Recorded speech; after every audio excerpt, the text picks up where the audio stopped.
বাংলাদেশ জামায়াত ইসলামীর সহকারী secretary general Hamidur Rahman Azad বলেছেন, মুক্তিযুদ্ধকে অস্বীকার করা মানেই বাংলাদেশ রাষ্ট্রকে অস্বীকার করা। তিনি জানান, জামায়াত ইসলামী বাংলাদেশের সংবিধান ও আইন মেনে রাজনীতি করছে এবং দেশটির স্বাধীনতাকে তারা মেনে নিয়েই রাজনীতির ময়দানে রয়েছে। রোববার 14 সেপ্টেম্বর বিকেলে রাজধানীর ফরেস্ট সার্ভিস একাডেমিতে জাতীয় ঐক্যমত্য কমিশনের সঙ্গে রাজনৈতিক দলগুলোর এক বৈঠক শেষে সাংবাদিকদের এক প্রশ্নের জবাবে তিনি এই মন্তব্য করেন। হামিদুর রহমান আজাদ বলেন, আমরা বারবার বলেছি, বাংলাদেশের স্বাধীনতা আমাদের সবার অর্জন। আমরা সংবিধান ও আইনি প্রক্রিয়া মেনেই রাজনীতি করি।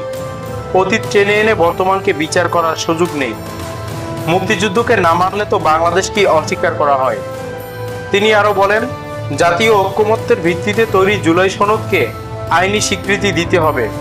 তাহলেই আগামী জাতীয় সংসদ নির্বাচন গ্রহণযোগ্য ও অংশগ্রহণমূলক হবে। তিনি জানান, জামায়াত চায় আগামী ফেব্রুয়ারিতে একটি সুষ্ঠু, নিরপেক্ষ ও বিশ্বাসযোগ্য নির্বাচন হোক, যা ইতিহাসের সেরা নির্বাচন হবে।